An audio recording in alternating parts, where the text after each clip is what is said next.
If you're knocking on doors in Westminster to try and get major roads built, this man's door is a pretty good place to start. Secretary of State for Transport Chris Grayling was in Norwich today to help launch the Conservatives' manifesto for this spring's local elections. But he'll be heading back to London with a whole set of transport demands from our county.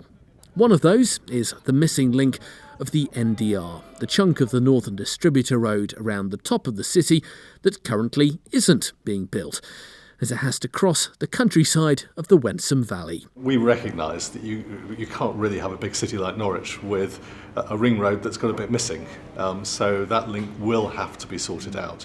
But it's not easy. It's one of those places where finding a scheme that balances the needs of the economy, the needs of the travelling public, the needs of freight, with a beautiful part of the countryside is really challenging in many places. Next on the shopping list is the A47, described by Mr Grayling as the spine of the county.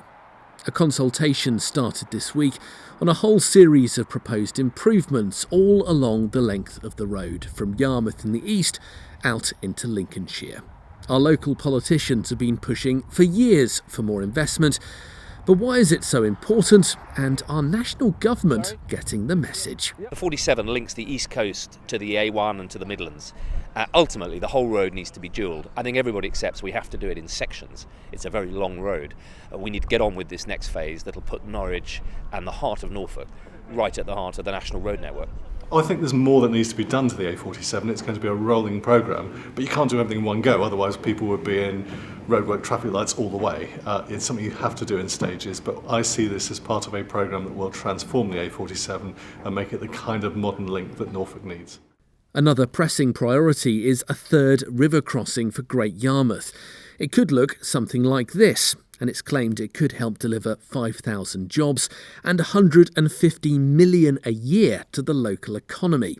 Norfolk County Council's pledged just today to pay their chunk of the cost, but the fight now is for the government's cash.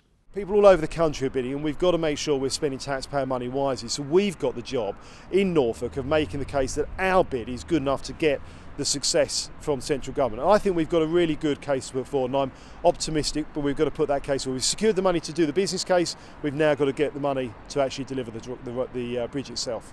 It's a once-in-a-lifetime happening, and I think the last bridge that was built in Great Yarmouth was 30 years ago, and this will just ease all the traffic pressures right across the borough. So I think it's really fantastic news that we've got this so far, and we could start this build in 2021.